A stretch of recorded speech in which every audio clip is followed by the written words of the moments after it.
How you doing? Very good. How you doing? So can you tell a little bit like how you got started as a voice actor and then your experience working as Robin? Yeah, I was very lucky because when I started, there weren't specifically voice agencies and commercial agencies. Basically, the agencies that represented actors had departments for all those things. So the agency that I was first with had a department for voiceover. And they said, well, one of the things we're going to do is we're going to send you out on voiceovers. I'm like, sure, that was great. So I went out on some auditions at Hanna-Barbera, and that's where I started, and the rest is history. Just kept working for 30 years in voiceover, and that's thanks to my agent. Thank you. He's up there now. I love Robin.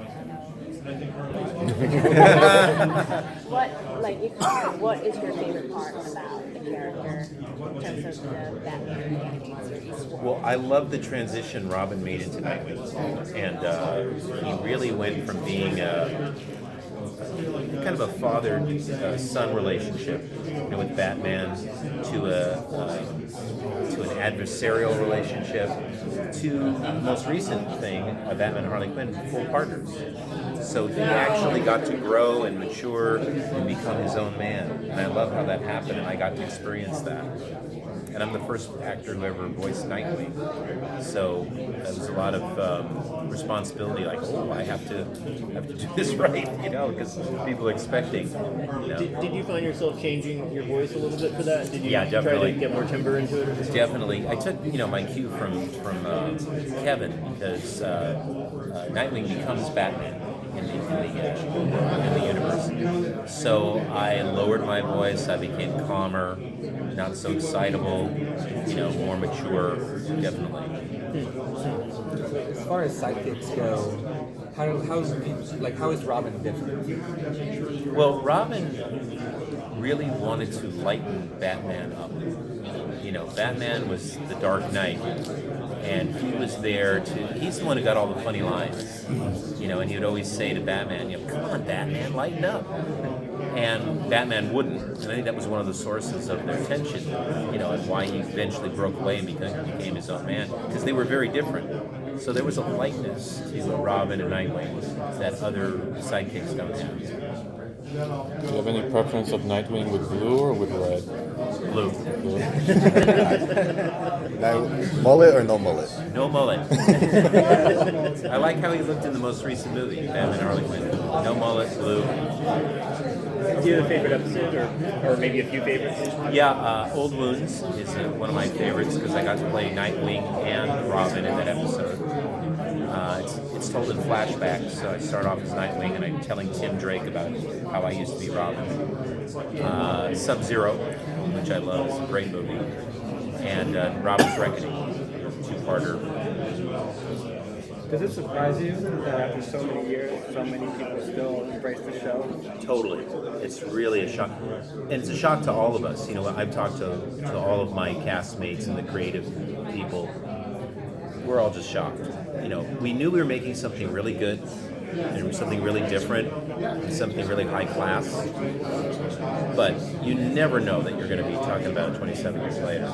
And anybody who tells you something different, they're crazy, or they're really wrong. A lot of times you'll do something and be like, oh God, I'm in this great project. It's so good. This is going to win an Oscar. And you never hear from it. Nobody sees it. Is there any direction that you wanted to take the Robin character that the writers weren't really feeling, or something that you really wanted to do as a kind of a personality change for Robin, or did you just have all your faith in the writers? No, they were terrific. I went where they said to go, and it was kind of a symbiotic thing.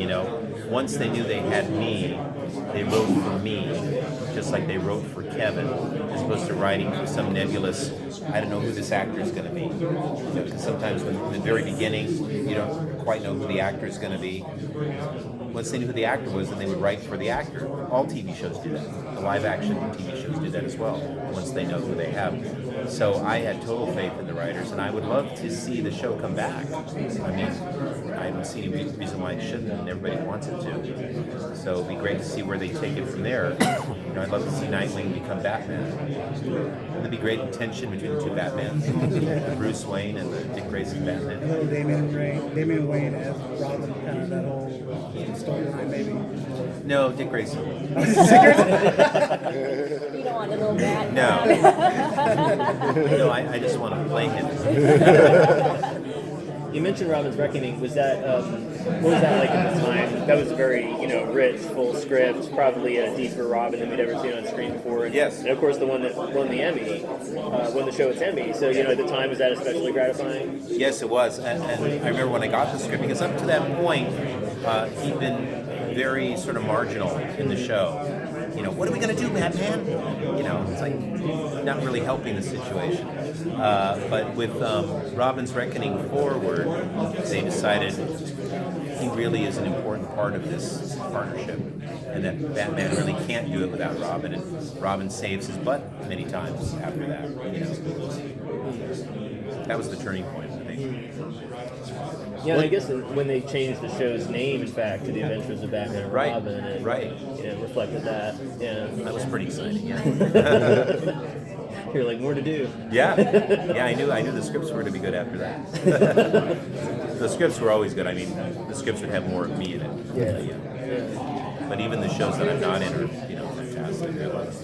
What did you think of the love triangle that developed between Bruce and Dick and Barbara? Because it seemed like there was, kind of some tension there that as the show went on. Well, as there should be. I mean, I think Batgirl and Robin are destined for each other. So that was pretty weird after Batman. Yeah. The creepy uncle with the costume. Did you have any recording scenes that was like very emotional for you? Any one particular episode or?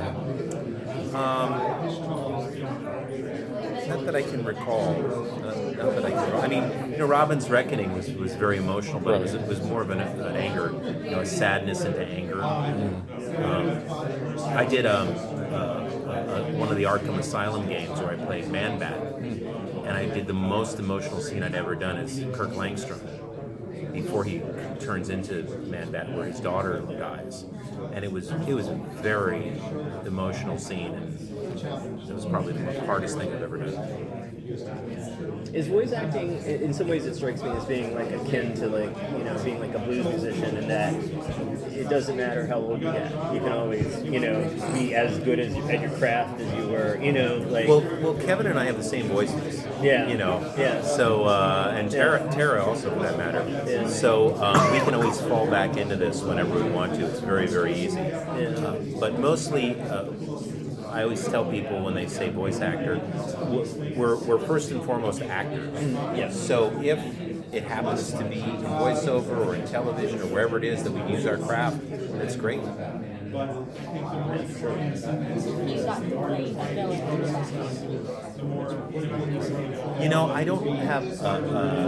I don't have a desire to be a villain in the Batman universe, but my dream has always been to be a villain in James Bond. Can you picture me? Welcome, Mr. Bond. I've been expecting you. That'd be great. James Bond, the animated series. There you go. I can do that well on camera, though, too. Big star. Put a cat in my lap. Sneezing. Yeah. I love that. An allergic villain. But insist on having the cat. Yes. I see James Bond. You do better without the cat. Shut up, Mr. Bond. I want to keep the cat. I'm Benadryl. The cat could be named Benadryl. From what you've seen, what are your thoughts on the current Dick Grayson that we're going to see on DC Universe's Titans? I have no idea. Who's doing the voice? No, I say that because Scott Menville, because a great guy. I hope it's him again. Do you mean the live action? Live action. Live action. No, I don't know. I have no idea. But Scott Menville took over the role as Dick Grayson, and Scott and I did the New Kids on the Block. Do you remember that band? They did an animated series, and we were two of the New Kids on the Block. Because the ones who the real guys, although they could sing, they could not